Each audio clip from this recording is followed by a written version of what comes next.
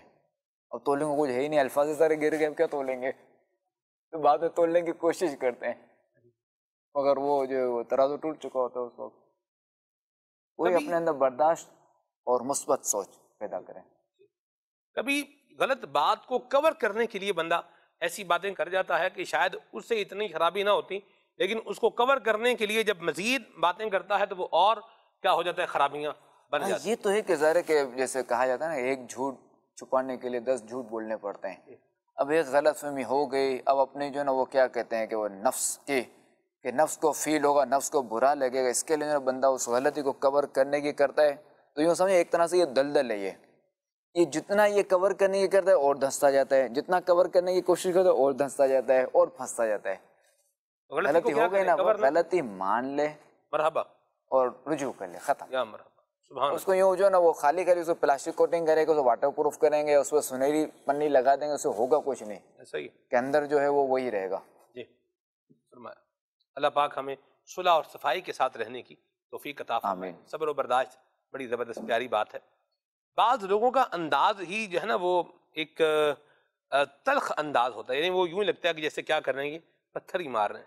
ان کو اپنا انداز بھی ان کو نبی اپنا کریم انداز صلی اللہ علیہ وسلم کے انداز کے مطابق ڈھالنے کی کوشش کرنی چاہیے، بالکل، نرمی لے کر آئیں نرمی، بات چیت کے اندر، گفتگو کے اندر. بالکل نرمی اور خوبصورتی.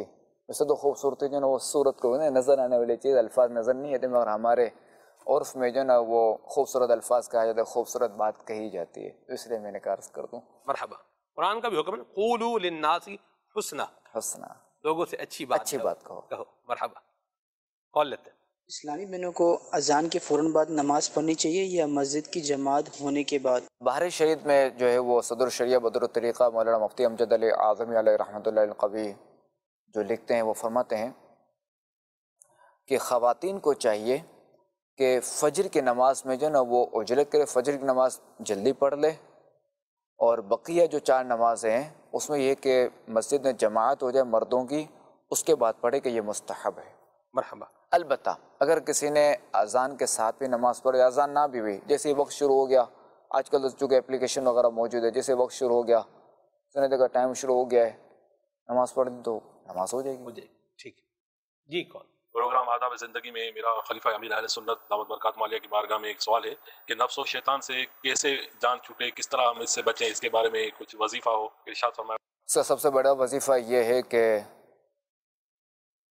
امام غزالی رحمۃ اللہ تعالی علیہ کی تصانیف کا مطالعہ کیا جائے، اور نفس کے بارے میں جو معلومات ہیں نا وہ حاصل کی جائے، اور نفس کی باتوں پر عمل کرنے کے جو نقصانات ہیں نا اس پر عمل کیا جائے، اور شیطان کی باتوں پر عمل کرنے کے جو نقصانات ہیں نا وہ جو ہے نا وہ ان کا مطالعہ کیا جائے. سب سے بڑا وظیفہ یہ کہ جب تک معلومات نہیں ہوگی تب تک بندہ بچے گا نہیں. نفس کی وہ باتیں جو نقصان دینے والی جو نقصان دینے والی ان سے بچا جائے گا. ان سے بچا جائے گا. ٹھیک. بالکل. مرحبا. یا سیدی آپ کی بارگاہ میں عرض ہے کہ ان اشعار کا مطلب سمجھا دیجیے. در منصور قرآن کی سل کے بہی زوج دو نور عفت پہ لاکھوں سلام، یعنی عثمان صاحب قمیص ہدا، یعنی عثمان صاحب قمیص ہدا، حلہ پوشے شہادت پہ لاکھوں سلام. یہ جو ہے وہ سید اعلیٰ حضرت امام اہل سنت امام محمد رضا خان علیہ رحمۃ الرحمن کا جو مشہور جو صلاۃ والسلام جو لکھا ہے نا، مصطفیٰ جان رحمت پہ لاکھوں سلام، اس کے یہ 2 شعر ہیں. صحیح. تو اس میں یہ ہے کہ در منصور قرآن یعنی قرآن پاک کے بکھرے ہوئے موتی. اچھا دوسرا جو ہے وہ سلک بہی.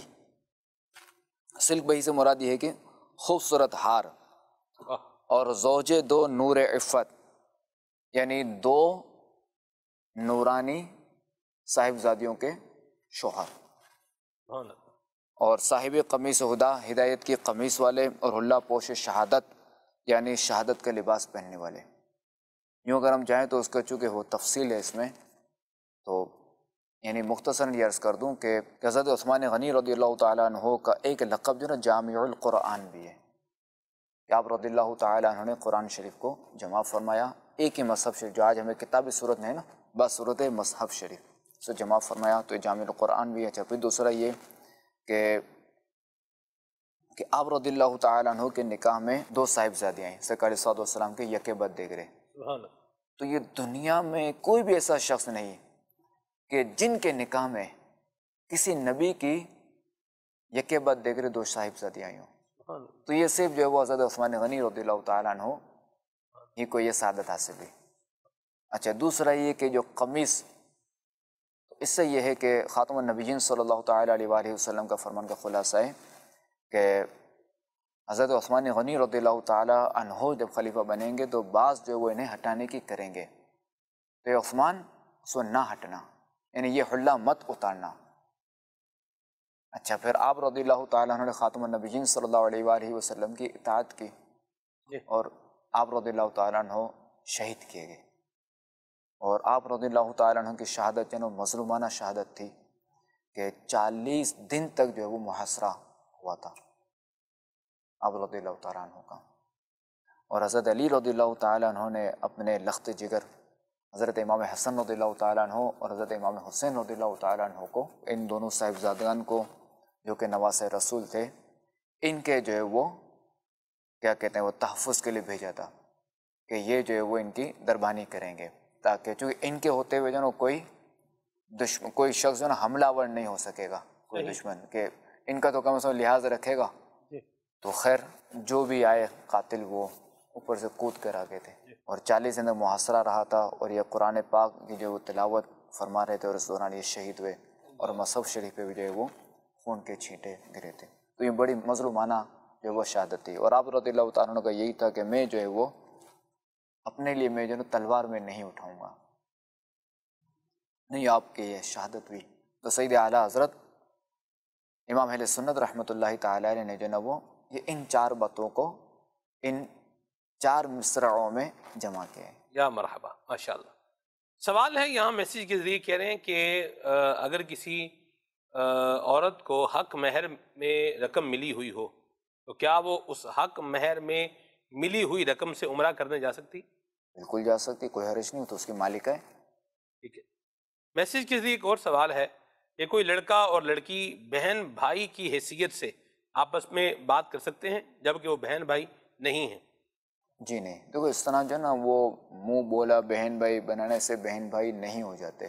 ٹھیک. کہ شریعت کا حکم وہی رہے گا، یا تو یہ کہ ماں دونوں کی ایک ہو، یا باپ دونوں کا ایک ہو، یا ماں باپ دونوں کے ایک ہو، 3 تو یہ ہو گئے. ٹھیک ہے. یا یہ کہ حرمت رضاعت ہو. اس کے علاوہ اور کوئی بھائی بہن بننے کا ذریعہ نہیں ہے. نہیں. یہ کال لیتے ہیں. آپ سے حج سے متعلق سوال ہے کہ اگر کسی شخص پر حج فرض ہو جائے مگر اس کی بیٹی جوان گھر میں ہو تو کیا اسے حج کرنے جانا چاہیے یا پہلے بیٹی کی شادی کرنی چاہیے؟ کیونکہ بعض لوگ کہتے ہیں کہ پہلے بیٹی کا فرض ادا کر لیں پھر حج کو جائیں گے، جبکہ بیٹی کے لیے ابھی رشتہ تلاش کر رہے ہوتے ہیں. تو کیا اس وجہ سے حج میں تاخیر کرنا جائز ہے؟ دیکھیں حج کی فرضیت کا ایسا ہے کہ جیسے حج فرض ہوا تو اب وہ فرض ادا کرنا پڑے گا. فقہاء کرام نے جو ہے وہ جو باتیں کی ہیں تو ان میں کہیں بھی آپ کو کتابوں میں کسی کتاب میں کو نہیں ملے گا کہ پہلے جو ہے نا وہ بچی کا نکاح کر دیں یا یہ ادا کر دیں تو پھر جو ہے نا وہ حج پہ جائیں. ایک تو یہ دوسرے کہ حج جو ہے نا یہ فرض شرعی ہے، اور بچی کی شادی یہ فرض شرعی نہیں ہے، یہ ذہن میں رکھا جائے. ایک تو ظاہر ہے کہ یہ بالکل ایک ہے کہ بچی کی شادی کر دیا، یہ کہ ہمارے یہاں بولے جاتے ہیں یار ہمارا قومی فریضہ ہے کہ ہم جو ہے نا راستے میں کوئی بھی چیز پڑی نا تو اس کو ہم اٹھا کے سائڈ پہ رکھ دیں. یہ کوئی فرض شرعی تو نہیں ہے نا.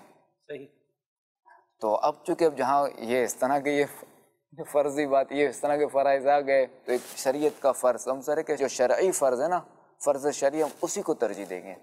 البتہ فرض شرعی کی برکت سے یہ مسئلہ بھی حل ہو جائے گا. واہ واہ واہ، مرحبا. کہ مسبب الاسباب وہی ہے. اب میں مثال دے رہا ہوں کہ کسی پر جو ہے وہ 2021 میں حج فرض تھا، اس کے واسطے 5 لاکھ روپے تھے. ٹھیک ہے کہ میں اپنی بچی کی شادی کروں گا. اب آج ہو گیا 10 لاکھ کا حج اس دور میں. ٹھیک ہے. اچھا اس وقت شادی 5 لاکھ میں ہو جاتی تھی، اب شادی بھی 5 لاکھ میں نہیں ہوگی. اس وقت اگر حج ادا کر لیا ہوتا تو اس کی برکت سے یہ رستہ بھی حل ہو جاتا. مرحبا، سبحان اللہ.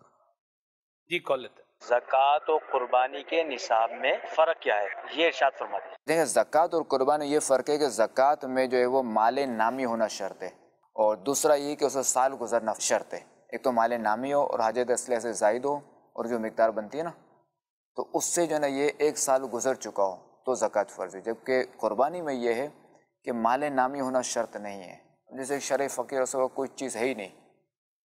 اب کسی مال نامی مراد یہ ہے روپیہ پیسہ سونا چاندی، پیسہ سونا یہ مال چاندی نامی ہو گیا جی.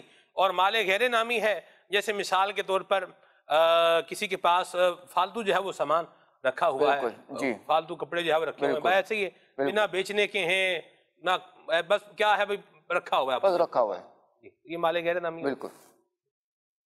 تو اب کیا ہے کہ مثال کے طور پہ ایک شخص نہ اس کے پاس نہ مال نامی ہے نہ ہی کوئی اور کوئی مال ہے نہ غیر نامی ہے. ٹھیک ہے. نہ اس کو پیسہ روپیہ کچھ بھی نہیں ہے. اب کسی نے اس کو جو ہے نا وہ اٹھا کر کچھ رقم دے دی، بقرعید کے 72 گھنٹوں میں دے دی جب سے قربانی فرض ہوتی نا تب سے اس وقت سے لے کر 12ویں کی غروب سے پہلے تک کسی نے دے دی، اتنی رقم دے دی. اب وہ سو قربانی فرض ہوگی، واجب ہوگی اور فرض ادا کرے گا. یعنی سال گزرنا اس کے لیے ضروری نہیں، جیسے مالک بنا ہو گیا. یعنی حاجت اثریہ کے علاوہ جتنا سامان ہے اس کو جو ہے وہ ہم دیکھیں گے، کاؤنٹ کریں گے، اگر وہ نصاب کو پہنچ رہا ہے تو اب قربانی کرنی پڑے گی۔ بالکل ٹھیک ہو گیا جی۔ آپ سے یہ سوال ہے کہ تیجے اور 40ویں میں مسجد کی اشیاء مثلا بجلی، دریاں، اسپیکر وغیرہ استعمال کرنا کیسے؟ ابھی ساتھ میں اسی بھی ملا لینا۔ اب دیکھو جہاں کا جیسا عرف، ٹھیک ہے، کہ جہاں اگر یہ چیزیں استعمال ہوتی تو وہاں استعمال کی جائیں گی، کوئی حرج نہیں، جہاں استعمال نہیں ہوتی تو وہاں استعمال نہیں ہوگا۔ جانشین امیر اہل سنت سے میرا سوال یہ ہے کہ آج کل امتحانات میں نقل بہت عام ہو رہی ہے، اگر طالب علموں کو یہ کہا جائے کہ بیٹا نقل نہیں کرو تو بچے یہ جواب دیتے ہیں کہ سب ہی نقل کرتے ہیں، تو اس طرح بچوں کا جواب دینا یا اس طرح کہنا کیا شرعاً درست ہوگا؟ اب دیکھیں کہ ایسا تو نہیں ہے کہ سب بچے نقل کرتے ہوں، ایسا تو نہیں ہے۔ بالفرض اگر پوری کلاس میں سب اگر نقل کرتے بھی ہوں تب بھی کسی کے لیے جائز نہیں کہ وہ نقل کر کے پاس ہو۔ عقل سے بندہ کام لے، نقل سے نہ لے، اپنے دماغ سے کام لے۔ اگرچہ کہ اچھے نمبر نہیں ہوں گے یا اچھی پوزیشن میں نہیں آئے گا یا فیل ہی ہو جائے گا تو بھی کوئی حرج نہیں، نقل نہ کرے، چونکہ یہ شرعاً جرم ہے اور قانوناً بھی جرم ہے۔ تو یہ مثال نہیں دینی چاہیے کہ سب یوں کرتے ہیں، اور سب کرتے بھی نہیں ہیں، سب کرتے بھی نہیں ہیں۔ سب نہیں کرتے، اگر سب کرتے ہوں تب بھی ہمارا کرنا جائز نہیں ہوگا۔ درست فرمایا، اللہ رحمت فرمائے۔ یہ طبقہ جو ہوتا ہے نا نقل کرنے والا، چیٹنگ کرنے والا، اللہ کی پناہ ہے اس سے بھی، اور چیٹنگ کروانے والے لوگ بھی ہوتے ہیں، بالکل ایسے بھی ہوتے ہیں جو آ کے کرتے ہیں۔ ایک ایگزامینیشن کی مجھے جو ہے وہ یاد آ رہی تھی، بات یاد آ رہی تھی، اس میں مجھے ایگزامینر نے حضور پیپر لا کے دیا اور مجھے کہا کہ صوفی صاحب یہ بھی ہے نا وہ پیپر حل کر دیں۔ میں نے انہیں کہا، میں نے کہا جی میں نے تہیہ کر رکھا ہے، نہ میں نقل لگاؤں گا نہ میں نقل کرواؤں گا۔ صحیح۔ تو وہ پھر پیپر کیا ہو گئے، وہ مطلب میرے پاس سے تو وہ واپس لے گئے، یوں بھی ہوتا ہی ہے۔ تو بہرحال یہ اچھا کام نہیں ہے، تو کیا کریں حضور، اب آتا ہی نہیں ہے، وہ پاس بھی ہونا ہے ورنہ ناک کٹے گی، برادری میں بےزتی ہوگی، خاندان میں نام جو ہے وہ خراب ہوگا، وہ رشتہ بھی جو ہے وہ نہیں دے گا، فیل ہو گیا اس میں، تعلیم کے اندر بھی فیل ہو گیا، ہنر بھی کچھ نہیں آتا، ویسے بھی مزاج میں نکھٹو پن بھی ہے، پھر اس کا بھی تو کوئی علاج کر لینا جی۔ دیکھیں اس کا علاج تو یہ نا کہ جب اس نے پڑھائی شروع کی تھی تو اس وقت اچھے طریقے سے سبق یاد کر لیتا، اچھے طریقے سے پڑھ لیتا۔ جب اچھے طریقے سے سال بھر پڑھے گا تو امتحان کی تیاری آسانی کے ساتھ ہو جائے گی، اور کوئی پریشانی نہیں ہوگی، کوئی ٹینشن نہیں ہوگا۔ اگر اچھے طریقے سے پڑھ لیا نا اور امتحان کی تیاری نہیں کی تب بھی امتحان دے لے گا تو ضرورت نہیں پڑے گی اتنے جو نا وہ کم محنت کرنے کی۔ کہتے ہیں نا آخری مہینے میں پڑھ لیں گے، آخری ہفتے میں پڑھ لیں گے۔ وہی تو بلکہ مجھے زمانے طالب علمی کی ایک بات یاد آ رہی ہے، ایک اسٹوڈنٹ تھا، وہ ساری رات جو ہے وہ پڑھتا تھا، ساری رات پڑھتا تھا اور پھر صبح پیپر دیتا تھا، پیپر دینے کے بعد وہ 3-4 گھنٹے جو ہے وہ سوتا تھا۔ اس کی آنکھوں میں پرابلم ہو گیا، اس کو آنکھیں اس کی پھول گئیں، آنکھوں میں سے وائٹ پتہ نہیں کیا نکلنا شروع ہو گیا، یہ اس طرح کا کام بھی ہو گیا تھا۔ نہیں بالکل اپنے آپ پر اتنا سوار نہیں کرنا چاہیے، ایزی رہیں، صحیح، پہلے سے تیاری رکھیں، پہلے سے تیاری رکھیں۔ اور یہ جو میں نے اتنی ساری باتیں کی، نکھٹو پن ہے، ہنر بھی نہیں سیکھا، تو اس کو بھی ختم کیا جائے، اس کو بھی ختم کیا جائے، بالکل ٹھیک ہو گیا جی۔ کال لیتے ہیں۔ میرا نام علی احمد ہے، چھوٹے بچہ کیا اذان دے سکتا ہے؟ ہاں، ایسا بچہ کہ جو ہے نابالغ مگر سمجھدار ہے، نماز کو سمجھتا ہے تو وہ اذان دے سکتا ہے۔ ٹھیک ہے، یہ کہہ رہے ہیں میسیج کے ذریعے کہ شہزادہ تار کی بارگاہ میں عرض ہے کہ میرے ابو 9 سال سے باہر کے ملک میں ہیں، پلیز دعا کریں کہ خیریت سے پاکستان آ جائیں، اسباب بن جائیں۔ اللہ کریم کرم فرمائے، ان کا حال پر رحم فرمائے، اللہ کرے بخرافیت آ جائے، اپنے ملک لوٹائیں، اپنے گھر لوٹائیں۔ نماز میں قرات کے دوران اتنی آواز ہونا ضروری ہے کہ جب کوئی رکاوٹ نہ ہو تو خود سن سکے، ایسا کیوں ضروری ہے؟ دیکھیں گے پڑھنے کی تعریف یہ ہے کہ جب بھی کہا جائے، کہیں بھی لکھا ہو کہ یہ پڑھنا ہے، تو اس میں یہی ہے کہ بندہ اتنی آواز سے پڑھے کہ اس کے کان سن لے، یعنی یہاں زبان کا ہلانا مقصود نہیں ہے، صحیح، آواز آنا اپنے کانوں تک، تو اتنی آواز سے پڑھنا یہ فرض ہے، ضروری ہے، اگر نہیں پڑھے گا تو نماز نہیں ہوگی۔ ٹھیک ہے جی کون؟ وطر کی نماز میں اگر دعائے قنوت پڑھنا بھول جائیں تو کچھ اور پڑھ سکتے ہیں؟ اس حوالے سے برائے کرم بتا دیں۔ آیا یہی مراد ہوگی دعائے قنوت یاد نہ ہو تو ہاں وہی کہ اگر رب اغفر لی 3 بار کہہ لے یا اللہم اغفر لی 1 بار کہہ لے یا ربنا آتنا فی الدنیا حسنۃ وفی الآخرۃ حسنۃ وقنا عذاب النار، یہ دعا پڑھ لیں تب بھی واجب ادا ہو جائے گا۔ دعائے قنوت سیکھنے میں آپ کو کیا رکاوٹ لگتی؟ ایک طبقہ ہے جسے دعائے قنوت نہیں آتی ہوگی، نماز جنازہ کی دعا نہیں آتی ہوگی، نماز جنازہ کے جو ضروری احکام ہیں شاید وہ بھی جو ہے وہ پتہ نہیں ہوں گے، اور کیوں ہوتا ہے یہ، کیا وجہ ہے؟ اصل دیکھیں ایک تو یہ کہ چونکہ وہ دینی علم حاصل نہیں کیا، اب یہ کہ اب اتنے بڑے ہو گئے تو بعض اوقات یہ بھی ہوتا ہے کہ ہم کہاں سے حاصل کریں، کہاں یہ دعا لکھی ہوگی، یہ بھی ایک سوال ہے نا، کیسے پتہ چلے کہ ہم نے تو بچپن میں پڑھا نہیں امام صاحب سے، مسجد کے امام صاحب، اب کیا کریں، اب کیسے پڑھیں؟ تو خیر ابھی بھی یہ علم حاصل ہو سکتا ہے۔ نماز کے احکام کتاب لے لیں، اس میں ساری دعائیں لکھی ہوئی ہیں، ظاہر نصیب فیضان نماز لے لیں، کیا بات، تو نماز کے احکام میں یہ ساری دعائیں اور سب لکھا ہوا ہے، دعائے قنوت وغیرہ 6 کلمے بھی لکھے ہوئے ہیں، سب آپ کو مل جائیں گے۔ مکتبۃ المدینہ نے ایک شارٹ کتاب بھی جو ہے وہ شائع کی ہے فیضان نماز کے نام سے، بکلیٹ، یہ بکلیٹ، اس کا بھی مطالعہ کیا جا سکتا ہے۔ اس میں ایک جو غور کرنے والی بات ہے نا وہ یہ ہے کہ ہم سیکھیں کیسے؟ کہ میری عمر ہو گئی، اب میں جو ہے وہ اگر 20 22 25 یا 26 27 سال کا ہوں، یا کوئی پروفیشنل کسی شعبے سے جو ہے وہ وابستہ ہوں، یا جو بھی میرا اسٹیٹس ہے، اب میں کیسے سیکھوں؟ مسجد میں بیٹھ کے بچوں کے ساتھ تو سیکھ نہیں سکتا۔ دعوت اسلامی نے مدرسۃ المدینہ بالغان کا نظام دیا ہے کہ آپ عشاء کی نماز کے بعد لگتے ہیں مدرسۃ المدینہ بالغان، اور اس میں بالکل فی سبیل اللہ سکھایا جاتا ہے، اس میں سیکھ لیں۔ اور آپ کے ہم عمر ہوں گے؟ جی آپ کے ہم عمر ہی ہوں گے، کوئی بچہ نہیں ہوگا۔ ایسا ہی ہے، مرحبا۔ اور اس میں بھی اگر کوئی نہ کوئی جو ہے وہ شیطان رکاوٹ ڈال رہا ہے تو دعوت اسلامی نے اس کے لیے بھی آپشن دیا ہے۔ آپ فیضان آن لائن اکیڈمی کے اندر آپ اپنی مرضی سے اپنی سہولت کے وقت کے اندر ایک واجبی سی فیس جو ہے وہ آپ دے کر کے پڑھ سکتے ہیں، یاد بھی کر سکتے ہیں۔ فیضان آن لائن اکیڈمی سے آپ کیسے رابطہ کر سکتے ہیں؟ تو اس کے جو سورسز ہیں یہ آپ کو اسکرین پر نمبرز نظر آ رہے ہیں، یہاں پر رابطہ کریں اور سیکھ لیں۔ دنیا سے جانے سے پہلے سیکھ لیں، پڑھ لیں، اور اللہ تبارک و تعالیٰ کی عبادت یوں کریں کہ جس طرح ہمیں عبادت کرنی چاہیے، جس طرح ہمیں اپنی گاڑی جو ہے اس کے اندر کام نہیں چاہیے، گاڑی بھی ہماری اچھی ہونی چاہیے، گھر کے اندر بھی وائرنگ میں بھی کوئی کام نہیں ہونا چاہیے، وائرنگ بھی بالکل کلیئر ہونی چاہیے، اس کے علاوہ اور بھی سینیٹری کا بھی کوئی کام نہیں ہونا چاہیے، یہ اس کے معاملات بھی کلیئر ہونے چاہیے، ہمارے اکاؤنٹس بھی کلیئر ہونے چاہیے، each and every thing clear ہونی چاہیے۔ کیا عبادت کلیئر نہیں ہماری ہونی چاہیے؟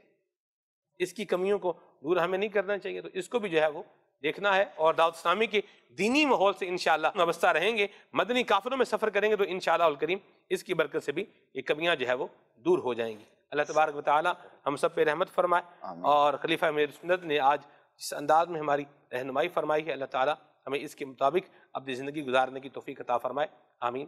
سبحانک اللہم وبحمدک، اشہد ان لا الہ الا انت، استغفرک واتوب الیک۔